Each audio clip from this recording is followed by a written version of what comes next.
evening to you. Thank you so much for joining us on the 1st of November, the year 2025. And thanks for choosing to watch Kutv Weekend Live. Now we have so many stories that are lined up for you, but first, the intro.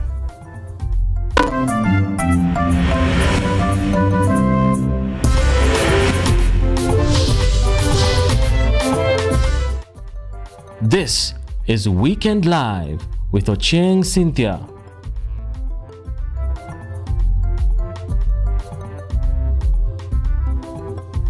Now Miombui is on the sign language interpretation, but remember that this broadcast is also live across all our socials. On YouTube, it's Kutv News Kenya. On X, it's Kutv_Kenya. My name is Ochieng, Cynthia. Let's get started. Now, President William Ruto has continued his development and popularization tour of the Western region, calling on leaders and citizens to shun divisive politics and focus on nation building. Speaking in Kakamega, where he spent the better part of the day driving development tours and later on hosting a section of Kakamega grassroots leaders, at the Kakamega State Launch, the president revisited his past agreement with the late Raila Odinga, noting that it was founded on the need to foster unity and equitable development across the country. The head of state's visit to Kakamega comes as part of his wider tour across the Western region, where he is rallying support for the government's development agenda and strengthening ties with local leadership. Niliketi chini na Mheshimiwa Raila Amolo Odinga, tuondoe siasa ya chuki na ukabila na ubaguzi. Tuunganishe Wakenya wote, tuwe timu moja ya taifa la Kenya, kwa sababu Mungu anajua ni kwa sababu gani sisi wote ni Wakenya. President William Ruto reiterated that his administration's focus is on service delivery, not political rivalry, urging Kenyans to embrace peace, hard work, and unity of purpose. Hakuna mtu tunaweza kumuuliza swali Mungu mbona kabila hii ama ile. Sisi wote bila ya kujali mipaka ya dini ama kabila ama sehemu, sisi wote ni ndugu moja. Na ndio mimi nawauliza watu wa Shibei, watu wa Ikolomani, watu wa Kakamega, tafadhali mkubali tuungane kwa sababu umoja ni nguvu. During the meeting with grassroots leaders, the president highlighted key investments under the bottom-up economic transformation agenda, including health reforms, agricultural value chains, and youth empowerment programs. Vile hii stadium yenu, stadium mulianzisha, ikaenda namna hiyo, ikakwama, sindio? Sasa nimechukua hiyo stadium, nikasema wacha niende nimalize nijenge, sindio? Sasa hiyo stadium mimi nitawamalizia. Nimepangia hapo 1.4 billion shillings ya kumaliza hiyo stadium na ikae sawa sawa. Ruto emphasized that through the new Social Health Authority, Kenyans will access quality healthcare without discrimination or financial strain. He, however, cautioned hospitals against exploiting citizens through illegal charges, warning that his government will take firm action against institutions found violating the law.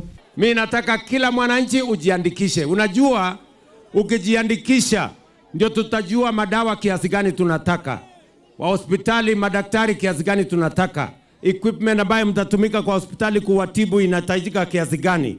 We need data so that we can plan effectively how to administer health to the citizens of the Republic of Kenya. The president also reaffirmed his belief that Kenya has the potential to achieve first world development status, citing ongoing infrastructure and industrial growth as the foundation of economic transformation. Yvonne Kimuma, KUTV. And on to Tanzania. Tanzania's Electoral Commission has declared President Samia Suluhu Hassan the winner of the general election with nearly 98% of the vote, extending her rule for another 5 years. But the victory has been marred by deadly unrest, with opposition party Chadema claiming hundreds have been killed in a crackdown on post-election protests. Authorities have consequently dismissed the reports as exaggerated and imposed a curfew amid an internet blackout. Protests continue in major cities as international observers raise concern over alleged human rights abuse and election credibility.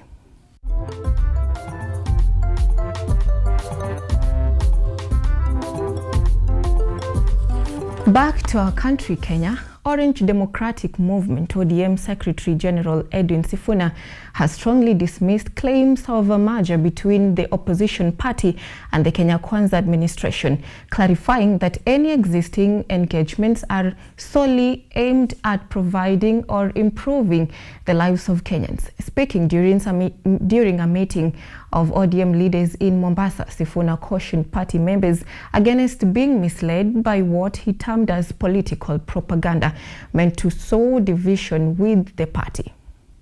He left us inside the broad-based government, and therefore, as a party, we will be inside the broad-based government. In recent days, murmurs within the ODM ranks have gained traction, especially following statements made by party-allied politicians in Kasipul constituency yesterday, hinting at a possible political alignment with the ruling coalition. As ODM party, chaired by my sister here, and my sister here comes from my place, the best export we ever had for Homa Bay, we will make a decision that will put ODM in posterity in this government. Don't be lied to that we will make a different decision. But as tensions brew within the Orange Party, Secretary General Edwin Sifuna has come out swinging, calling out senior party figures for peddling with what he described as a false narrative about ODM's political intentions. Nataka msikie vizuri, hakuna siku ambaye mimi nita betray chama cha ODM. Na maadili ambayo baba alikuwa ametufunza na mambo ambayo alikuwa anayashikilia yeye mwenyewe. Ni jukumu letu sisi kama ambao tunampenda baba kuhakikisha kwamba chama hiki kinazidi kuimarika. Salamu alaykum. Wa alaykum salam. Alhamdulillah. During the Mombasa leadership meeting, Sifuna challenged leaders to refrain from painting a misleading picture that ODM is drifting towards the government, reminding them that the party's vision remains firmly anchored in opposition and accountability. Na uelewa, najua ulikuwa ni wa nini, najua unasema nini na ni kipi haisemi. Niliandika hapo ndani mimi mwenyewe nikasema, this agreement does not constitute a coalition agreement with UDA. Iko hapo, Ruto alisign, baba alisign. So, wengine ambao wanazunguka, na kwa sababu baba alituambia we keep our identity. Mimi rangi yangu ni hii chungwa. Symbol yangu ni chungwa. Mnanielewa? We must keep that identity. Wengine wanatuambia ati by elections in November 2027 party leader ati kuna candidates were broad-based. And while the political rhetoric from Kasipul appeared to foreshadow a possible purge of members seen as disloyal to the party's ideals, one question lingers. A broad-based team, that where we have a UDA candidate, that is the broad-based candidate. In Malava, in Mbere, in Banisa, those are the broad-based candidates, and Baringo. Where we have ODM candidates, in Ugunja, in Kasipul, in Magarini, those also are the broad-based candidates under ODM. Who exactly is on the chopping block in the simmering orange drama? Mimi nataka ule wa ODM. Ukweli ama uongo? Kuna wale ambao hawajui hata candidate na chama. Wanasema ile symbol ya baba, ile chungwa. Mimi nataka ule wa chungwa. So mniambie kala ya broad base ni gani? Na symbol ya broad base ni gani? Mtu akitoka kule mashinani aseme anataka mtu wa broad base, unampeleka wapi? Hakuna candidate wa broad base. Broad base is not a party. Beyond the ongoing by-elections and talk of coalitions, the unfolding story within ODM raises an even bigger question as Kenya inches closer to the 2027 general election. Gangari. Ikiwa mtu ameleta kitu ya kukula, wewe kula tu. Lakini hiyo ni shauri yake. Wewe ni mwana chungwa. Will the Orange Party be absorbed, divided, or rise again as the most coveted gem in the country's political arena? Party must remain strong. Na without a strong party hakuna pali tunaenda. Party haiwezi kusambaratika. Party lazima ikuwe mmoja. Ikifika 2027 na nyinyi mkugangari, you can either form the government or you will be in government. But we are not going to be a party which will be out of government. Now, as that happened, Democracy for the Citizens Party leader Rigathi Gachagua has accused President William Ruto of disrespecting the Central Kenya community by labeling them as jealous, despite their strong support during the last election. Speaking during a burial in Gatanga, Murang'a County, Gachagua said it was unfair for President Ruto to demean the same voters who propelled him to power. He also blamed the government for poor leadership and misuse of public funds, and accused Ruto of revising anti-illicit alcohol laws. Furthermore, Gachagua urged Central residents to unite ahead of the 2027 polls. Mimi huzuni yangu ni wale ambaye watu wanatoka hapa mlimani wanatembea na Gethenji, akitukana sisi kama jamii, akituita wakabila, akitukosea heshima, akisema sisi ni roho chafu. Na nyinyi wale mumetoka hapa mlichaguliwa na watu ya Murang'a, na watu ya Kiambu, na watu ya Nyeri, na watu ya Kirinyaga, watu ya Nyandarua, watu ya Embu, watu ya Meru, munapigia Gethenji makofi kwa kutukana sisi kama jamii. Nataka kura za urais huku kwetu, mlango ni mmoja na ni Rigathi Gachagua, kwa sababu tumetambua William Ruto alijileta huku na ndiyo maana alitudharau alipofika pale. Sisi wewe Gethenji tulikuchagua, tulikupenda, tukakupatia kura zetu zote, ukakuwa mfalme, ukafika pahali ukatusaliti, ukatudanganya, ukageuka sisi, ukahangaisha biashara zetu, ukafuta watoto wetu kazi. University students allied to the Democracy for the Citizens Party have launched the Mount Kenya Citizens Defenders Movement to promote democracy, accountability, and youth empowerment. Speaking during the launch at the Unicity along Thika Road, Secretary General Stephen Mwangi said the group will mobilize students nationwide to defend good governance and resist any plans to disempower youths ahead of the 2027 elections. The caucus also vowed to hold civic education forums, use social media to demand accountability, and partner with other opposition youth blocs to strengthen grassroots democracy.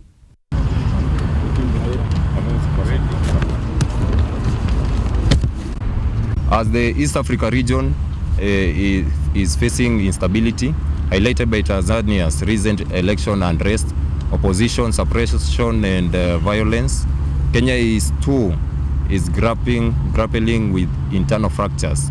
Nyota funding ya government, we are asking, mbona isikuwa ya all person who is above 18 years, because sisi wenye tuko chuo zikuu za universities ama colleges, we are not getting that money. That say, sisi tuko na shida juu 2027 vile the current president anajigamba, we are going to show him that kuna democracy hapa Kenya and the power belongs to us, that is the citizens of Kenya. We are going to mobilize our citizen watokee huku nje, we vote and they should know the importance of voting. Tumechoka kwa sababu tushalipa karo, tunalipa rent, lakini hakuna lolote tunaona likifanywa.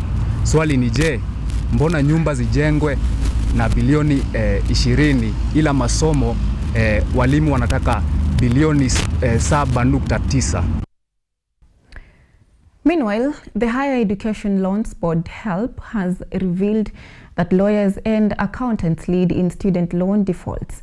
This is as the agency moves to secure new powers to freeze the bank accounts of the defaultees.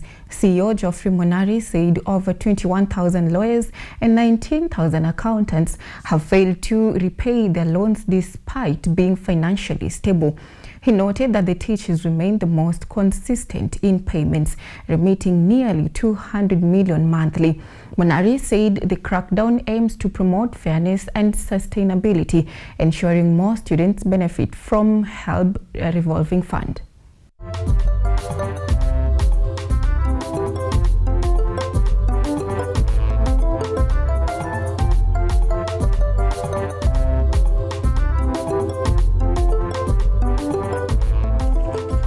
On that note, Weekend Live is taking a short breather. We'll be back with more stories. Stay tuned.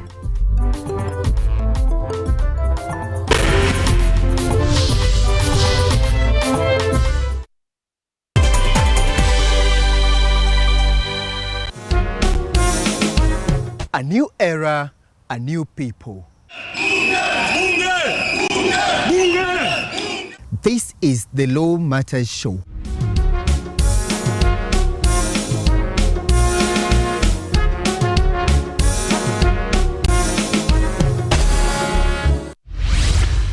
A program that brings you legal sensitization on your television. My statement is written and just the quote the prosecution. I think that this loss is a setback for Raila Odinga. What policy recommendations were fronted by the candidate? With diversity, we demystify important legal issues locally, regionally, and internationally. What Tanzanians. Join me, Elvin Onsongo, as I bring you more insights on law matters. We are looking at social issues. What is the problem? Is it the economy? Is it... Law Matters Show, creating awareness, advocacy, and enhancing lives.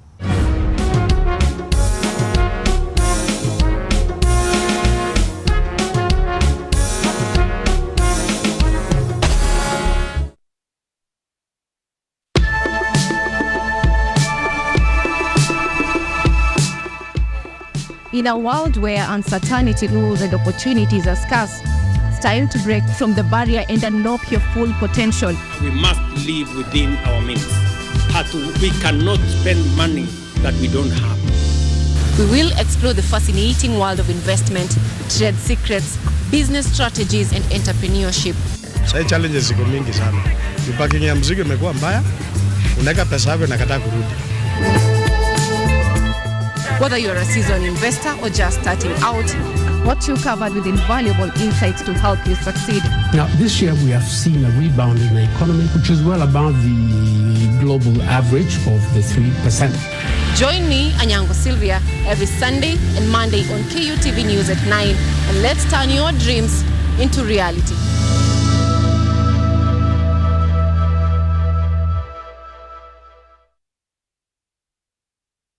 Are you an aspiring media practitioner, a graduate, or you just want to advance your skills in television production? Then welcome to Kenyatta University, where education meets innovation. KUTV, the premier university television station in Kenya, is now offering short courses in TV studio, field technical operations, and video editing. Through these courses, you will acquire hands-on skills on camera operations, media production, lighting techniques, audiovisual editing, and sound and visual control, and how to operate key equipment in modern TV control room. Enroll today at KUTV and discover your full potential in cutting-edge TV broadcasting. Graduates of these courses will receive professional certificates. For more information, visit our offices at KUTV Studios or call us on 020-870-4252 or 020-870-4255 or SMS us on 0739-110-544. KUTV, a new experience.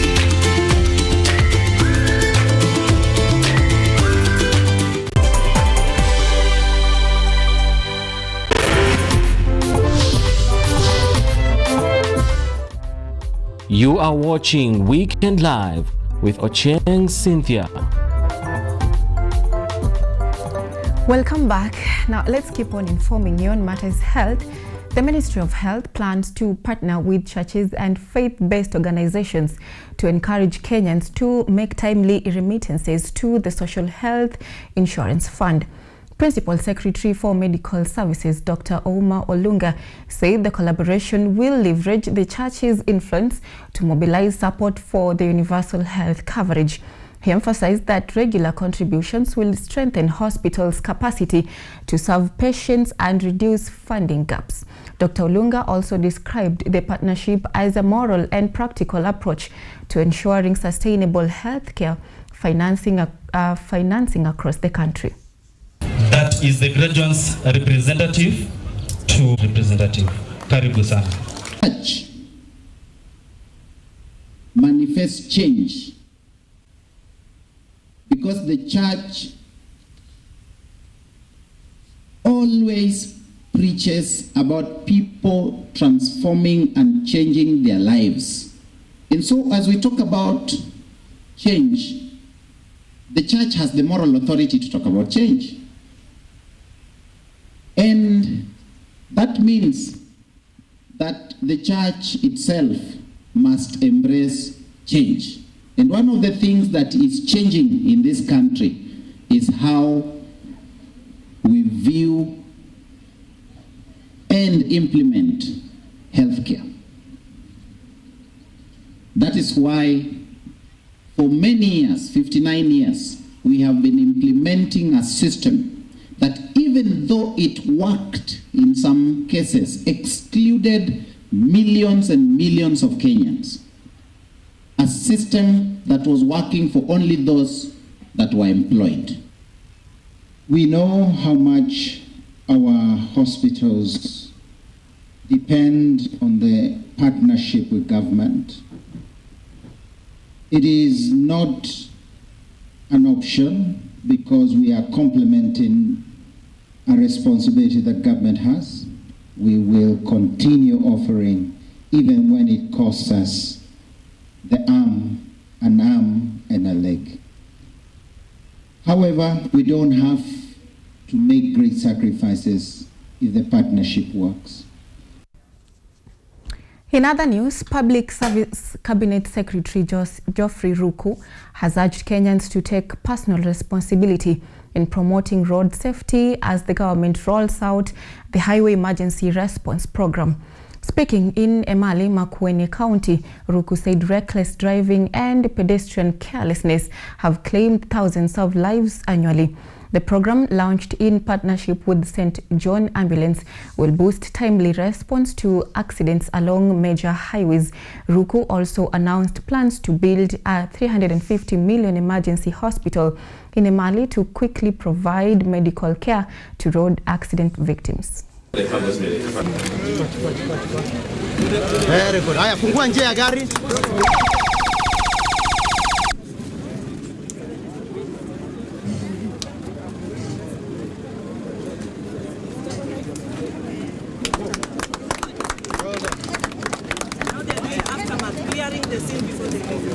Excuse me.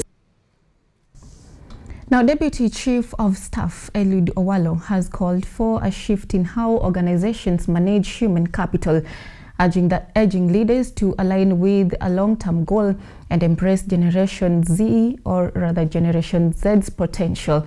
Speaking at the Institute of Human Resources Conference in Naivasha, Owalo said Gen Z is redefining workplaces through innovation, inclusivity, and purpose-driven values. He urged boards to prioritize performance over politics and adopt diversity, inclusivity, empowerment, and belonging principles.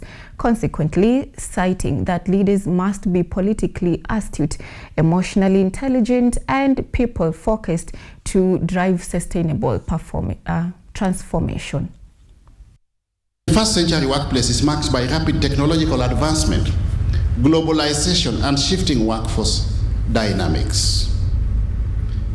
We are dealing with this new generation born between 1997 and 2012, and they bring in distinctive values, work habits, and expectations that challenge traditional management styles. Managing the Gen Z effectively requires understanding their perspectives within the broader context of organizational politics, culture, and change. And as organizations evolve, good people, leaders must therefore navigate political dynamics, cultural diversity, and transformation processes that shape the Gen Z's engagement, productivity, and loyalty. You must win their support. And you are not going to win their support by coercion, but by persuasion. They look at things differently. Residents of Ndira in North Sakwa are calling on the government to intervene in a gold mining dispute, pitting them against a local family accused of acquiring mining rights without community consent. The residents claim they have faced harassment and arrest for continuing artisanal mining, which is their main source of livelihood. Ndira Artisanal Mining Sacco Chair Isaiah Otieno said a license issued to one Evelyn Motuku halted the operations even on private land. And as a result, the community wants the permit revoked and officials investigated to restore peace and fairness.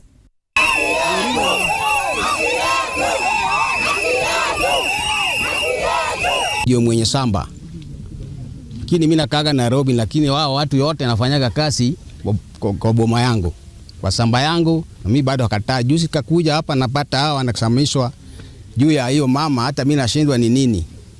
Kwa hivyo serikali afanye kazi, ajue ni nini naendelea kwa kazi ya hawa, ndio hawa endelee na kazi yao. Serikali nimekwama kwa boma yangu na watoto yangu. Simu ya gold iko kwa boma yangu. Watu wenye nafanya hapo nilielewana nayo, tukaandikana agreement. Kufika kwa mawe, mtu mwingine Evelyn Mutuku na Dola Indidi wametoka kwa boma yawe, wamekuja kusimamisha kazi, akafunga wafanya kazi yangu, wakapeleka kwa cell bondo. Ati wawezi kufanya hapo ni kwake. Hii area yote yenye tumeishi kwa ajili yake, alikuwa amesa register na hatujui.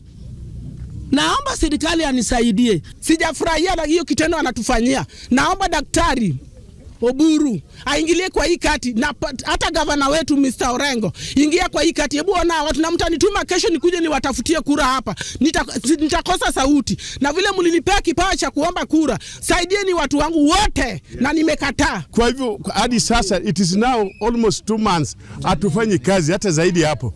Ni eti wa mining wanazuia sisi, hatuwezi kufanya kazi. Sasa mimi naomba waheshimiwa kama Mheshimiwa Orengo governor, jamani utusaidie. Mheshimiwa Joho utusaidie. Sisi hatuna pesa na huyu mama hakuna pesa na kusumbua.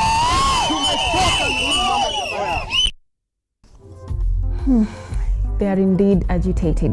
Now at that point we're taking a very short break, but we'll be back with sports. Stay tuned.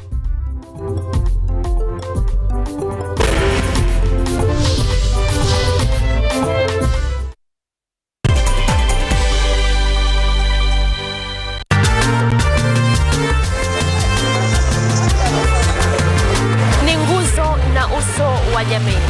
Kupanda shuka akawa tuzo, ukakamavu wake ukatii na kumfanya mwenye bidii. Kwa machozi na makeke akabaini jinsi ya kuwini. Huyu ni mwanamke ngangari kwa jinsi alivyo ng'ari. Mimi ni mwanamke mwake. Usikose kutazama kipindi cha mwanamke mwake nami Caroline Kimwele.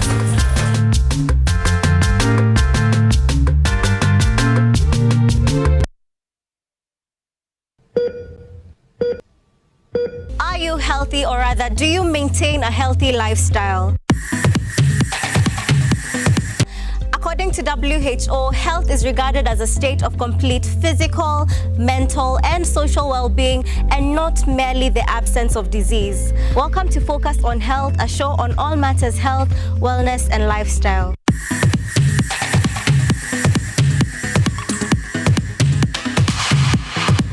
On this show, we cover a wide variety of topics, inclusive of, but not limited to, dental, optical, mental, reproductive health, and so much more. Join me, Joy Bofenda, every Thursday at 7:30 p.m. on KUTV for compelling insights and discussions on all matters health. See you then. Focus on Health, your weekly dose of health and wealth information on KUTV.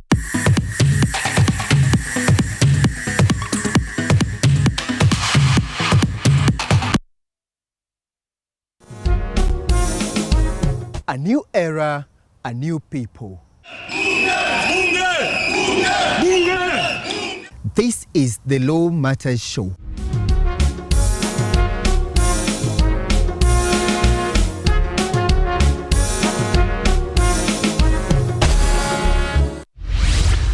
A program that brings you legal sensitization on your television. My statement is written and just the quote the prosecution. I think that this loss is a setback for Raila Odinga.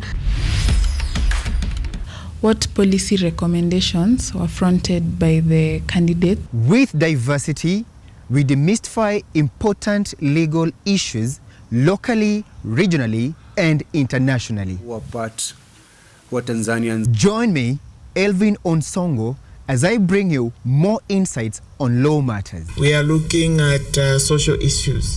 What is the problem? Is it the economy? Is it... Law Matters Show, creating awareness, advocacy, and enhancing lives.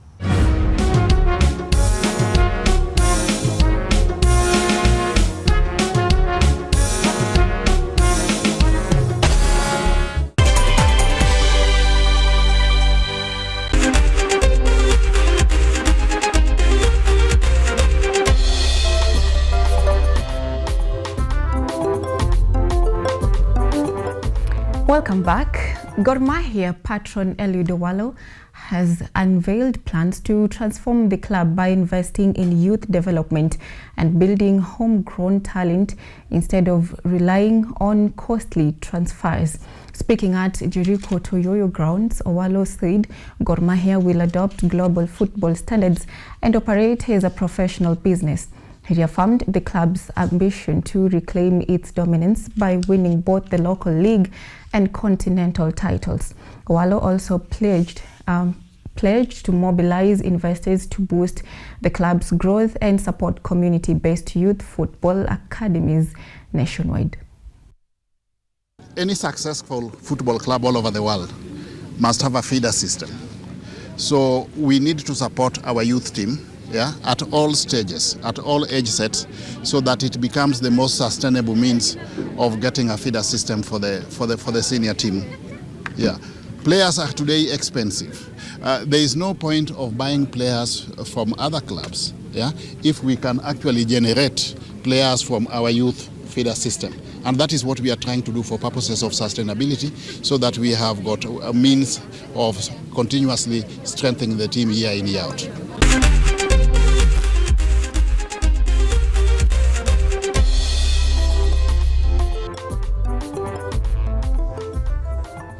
Now, when the change of winds blow, some choose to build walls, while others choose to build windmills. Now, which one do you choose to build today as we turn new month? Naomi Ombuye has been our sign language interpreter. My name is Ochieng, Cynthia, and on behalf of the team that made this a success, it's a good night. See you next time.